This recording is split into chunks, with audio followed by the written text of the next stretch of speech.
जी बिस्मिल्लाहिर्रहमानिर्रहीम। अस्सलाम वालेकुम टू ऑल स्टूडेंट्स। कैसे हैं आप? ठीक है स्टूडेंट्स, हम सी लैंग्वेज को डिस्कस कर रहे हैं और अल्हम्दुलिल्लाह हम इसको एंड करने के करीब हैं। फंक्शन से रिलेटेड हम जो लेक्चर्स को डिस्कस कर रहे हैं और लास्ट लेक्चर के अंदर हमने डिस्कस किया था कि फ़ंक्शन डिक्लेरेशन क्या होती है, फंक्शन कॉल क्या होती है और फंक्शन डेफिनेशन कैसे होती है। और फिर with the help of program हमने उसको लिखा कि कैसे फंक्शन को डिक्लेयर करते हैं, उसको कॉल कैसे करते हैं और फिर फंक्शन डेफिनेशन में कैसे आपका कंट्रोल ट्रांसफ़र होता है और कैसे वहाँ से वापस आपको वैल्यू रिटर्न होती है। मैंने जब फंक्शन को डिक्लेयर किया था तो मैंने लास्ट में नीचे एग्जांपल्स में लिखा था कि हमारा एक फंक्शन ऐसा हो सकता है कि जो रिटर्न टाइप कुछ भी ना हो। जैसे ये अगर आप देखें तो यहाँ पे रिटर्न टाइप वाइड है, ये उसका नेम है और वो कोई भी पैरामीटर हम उसमें पास नहीं कर रहे। ये फर्स्ट सिचुएशन थी। सेकंड सिचुएशन हमारे पास ये थी कि उस फंक्शन में रिटर्न टाइप कुछ भी नहीं है, मतलब जो फंक्शन डेफिनेशन है वो कुछ भी रिटर्न नहीं करेगी। ये नेम है और हम इसमें एक वेरिएबल पास करेंगे जिसकी डाटा टाइप इंटीजर होगी। ये दूसरी सिचुएशन थी। तीसरी सिचुएशन ये थी कि हम एक रिटर्न टाइप इस फंक्शन की इंटीजर होगी, जो हमें फंक्शन डेफिनेशन वापस रिटर्न करेगा कोई आंसर, वो इंटीजर होगा। इसका नाम मैक्स है और इसके अंदर हम दो वेरिएबल पास करेंगे जब फंक्शन को हम कॉल करेंगे। ये तीन सिचुएशन मैंने यहाँ पे लिखी थी लास्ट लेक्चर के अंदर। तो मैं चाह रहा था कि इन तीनों सिचुएशन से रिलेटेड मैं प्रोग्राम लिख के आपको एक्सप्लेन करूँ ताकि आप इसको ज़्यादा अच्छे से अंडरस्टैंड कर सकें। तो स्टूडेंट, ये हमारे पास सबसे पहले फंक्शन डिक्लेरेशन है। फंक्शन डिक्लेरेशन के अंदर हमारी रिटर्न टाइप वाइड है, मतलब नथिंग, कुछ भी नहीं। नेम शो है और इसके अंदर हम कोई भी पैरामीटर पास नहीं कर रहे। तो एक बात याद रखनी है आपने, that is ended with the semicolon function declaration. उसके बाद स्टूडेंट हमारा मेन फंक्शन है। तो सिंपल यहाँ पे हुआ क्या है, जैसे ही हमारा कंट्रोल मेन फंक्शन में एंटर हुआ है तो हमने उस फंक्शन को कॉल कर दिया। तो कॉल कैसे करते हैं? विद इट्स नेम, उसके नाम के साथ। तो जैसे ही हमने इस फंक्शन को कॉल किया हमारा कंट्रोल ढूंढेगा कि ये फंक्शन भाई कहाँ पे है, तो इससे बाहर आ जाएगा, क्योंकि हमारे फंक्शन डेफिनेशन होती ही मेन फंक्शन से बाहर है स्टूडेंट। तो हमारा कंट्रोल उस फंक्शन के पास आ गया और यहाँ पे कोई वैल्यू भी हमने पास नहीं की। क्यों? यहाँ पे ये देखिए ब्लैंक है, हमने कुछ भी नहीं लिखा कि हम कुछ भी पास नहीं करेंगे। ठीक है, सिर्फ कंट्रोल ट्रांसफ़र हुआ है यहाँ पे। तो जैसे ही उसने देखा ये शो फंक्शन है, यहाँ पे भी ये कुछ भी रिसीव नहीं कर रहा, तो ये उसकी बॉडी देखेगा। बॉडी में लिखा हुआ है printf C is interesting. तो स्क्रीन पे सिंपल प्रिंट होगा सी इज़ इंटरेस्टिंग।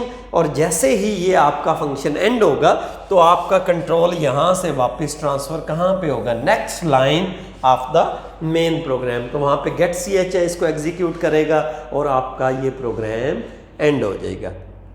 तो स्टूडेंट देखें इसमें हुआ क्या है। सिंपल हमने देखा है कि कैसे फंक्शन डिक्लेयर होता है, फंक्शन कॉल कैसे होता है, कंट्रोल फंक्शन डेफिनेशन में कैसे जाता है और फिर इन स्टेटमेंट को चलाने के बाद मेन फंक्शन में वापस कैसे आता है। इस फंक्शन के अंदर no return value and no parameter is passing. ये पहली बात आपने अंडरस्टैंड कर ली। अब आते हैं दूसरी बात की तरफ। इस फंक्शन के अंदर कुछ भी रिटर्न नहीं करेगा। जो भी डेफिनेशन इसकी लिखी हुई है ये हमें रिटर्न कुछ भी नहीं होगी। यहाँ पे नाम शो है और इसमें हम जब फंक्शन को कॉल करेंगे तो एक वेरिएबल पास करेंगे जिसकी डाटा टाइप इंटीजर होगी। जी स्टूडेंट, वाइड मेन से स्टार्ट किया, एक वेरिएबल हमने लिया जिसका नाम क्या है? एन। तो मेमोरी के अंदर एक क्रिएट हुआ, रिजर्व हुई हमारे लिए जो मेमोरी है और उसका नाम क्या है? एन। स्क्रीन पे प्रिंट होगा एंटर नंबर। हमने फॉर एग्जांपल स्क्रीन से कुछ भी नंबर प्रिंट कर दिया। फॉर एग्जांपल आपने क्या प्रिंट कर दिया? 10। तो जैसे ही आपने 10 लिखा कीबोर्ड से तो वो 10 स्कैन एफ एन को मिलेगा। इसका मतलब है एन की वैल्यू क्या हो जाएगी? 10, क्योंकि हम इसको स्कैन एफ कर रहे हैं। अब देखें यहाँ पे जब हम पहुंचे हैं तो we are calling the function. Function को कॉल करते हैं उसके नेम के साथ और ये एंड हो रहा है विद द सेमीकोलन। लेकिन यहाँ पे एक सिचुएशन और है। यहाँ पे ये था कि हमने जब फंक्शन को कॉल किया तो कोई वेरिएबल हमने पास नहीं किया, इसको हम पैरामीटर कहते हैं। यहाँ पे एक वेरिएबल पास कर रहे हैं जिसकी वैल्यू क्या है? 10, आप देखें n के अंदर क्या पड़ा हुआ 10, इसका मतलब है ये वेरिएबल पास, इसका मतलब है ये वैल्यू भी वहाँ पे जाएगी। तो जैसे ही वो ढूंढेगा कि मेरा ये जो फंक्शन है कहाँ पे है, तो यहाँ पे आ जाएगा शो। तो अब ये साथ में वैल्यू भी जाएगी, तो यहाँ पे वैल्यू रिसीव करने के लिए पैरामीटर के अंदर आपने इंटीजर नम लिखा हुआ है कि एक वेरिएबल है जिसका नाम नम है, तो वो इसको रिसीव करेगा, ये इस वैल्यू को जी इसने रिसीव किया। इसका मतलब है अब नम की वैल्यू क्या हो गई है 10। तो जैसे ही हमारा कंट्रोल इस बॉडी में एंटर होगा, लिखा है प्रिंट एफ, स्क्रीन पे प्रिंट होगा क्या, the number is equal to, ये नम की जगह 10 प्रिंट हो जाएगा। देखिए 10 यहाँ पे दिया था, प्रिंट यहाँ पे हो रहा है। इसका मतलब है कि जब हम मेन फंक्शन से फंक्शन को कॉल करते हैं तो कोई भी वैल्यू हम पास कर सकते हैं। तो हमने यहाँ पे पास करके देखी, स्क्रीन पे लिखा आएगा the number is equal to 10, और ये जैसे ही आपका ये फंक्शन डेफिनेशन एंड होगी तो कंट्रोल वापस कहाँ पे आएगा, यहाँ पे अगली लाइन पे, ये जहाँ पे आपने फंक्शन कॉल किया था उसके बाद नेक्स्ट लाइन, तो नेक्स्ट लाइन पे लिखा हुआ है printf end of program, तो स्क्रीन पे ये भी प्रिंट होगा एंड ऑफ प्रोग्राम, और उसके बाद आपका प्रोग्राम एंड हो जाएगा। अब उसमें क्या था, no return value, no parameter pass, just function call. यहाँ पे no return value, function name और एक वेरिएबल हमने पास किया, यहाँ से वेरिएबल पास किया, यहाँ पे ये रिसीव हुआ, ये body of the program execute हुआ, वापस यहाँ पे हम आए और एंड ऑफ द प्रोग्राम को एग्जीक्यूट किया, प्रोग्राम एंड हो गया। अब तीसरी सिचुएशन हमारे पास क्या है, यहाँ पे हमारे जो फंक्शन डेफिनेशन है वो जो वैल्यू हमें रिटर्न करेगा वो इंटीजर होगी, नाम मैक्स है, और यहाँ पे जो हम वेरिएबल पास करेंगे, जब फंक्शन को कॉल करेंगे दो वेरिएबल हम पास करेंगे और उसको फंक्शन डेफिनेशन रिसीव करेगा। हमने वेरिएबल लिया x, y और m, मेमोरी के अंदर क्या होगा x, y और m, ये मेमोरी के अंदर 3 वेरिएबल क्रिएट हो जाएंगे और जिनके अंदर हमने अभी तक कोई भी वैल्यू नहीं रखी। प्रिंट एफ, स्क्रीन पे प्रिंट होगा एंटर 2 नंबर, तो हमने कोई भी 2 नंबर एंटर कर देते हैं। फॉर एग्जांपल हमने x की वैल्यू दे दी 10, y की दे दी 15, आपसे पूछा है ना, तो ये 10 किसको मिलेगा, x को, हाँ जी, और ये 15 किसको मिलेगा, y को।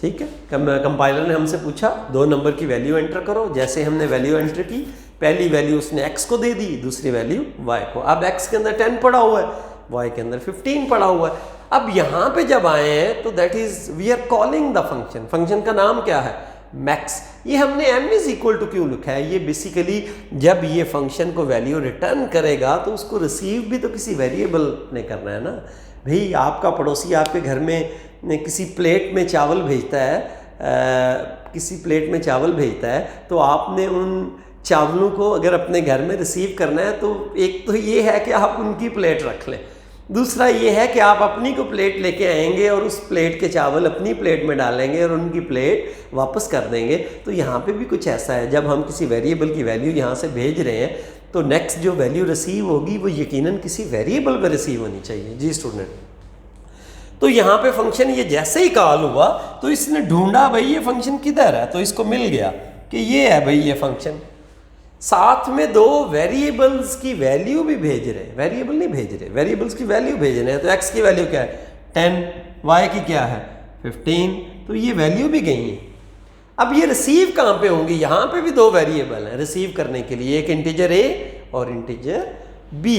तो a को रिसीव होगी 10, b को रिसीव होगी 15। इसका मतलब है कि हम एक वेरिएबल की वैल्यू दूसरे वेरिएबल को दे सकते हैं, कोई इशू नहीं है स्टूडेंट, दैट्स अ नॉर्मल।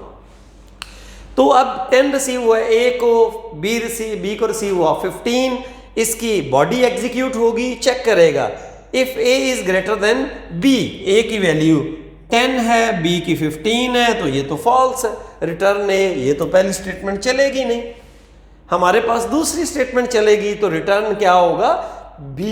अब b की वैल्यू रिटर्न हुई है, अब b में क्या पड़ा हुआ है 15, तो 15 रिटर्न हुआ है जी, और ये किसको रिसीव होगा जाके m को, यहाँ पे आपने लिखा हुआ है m।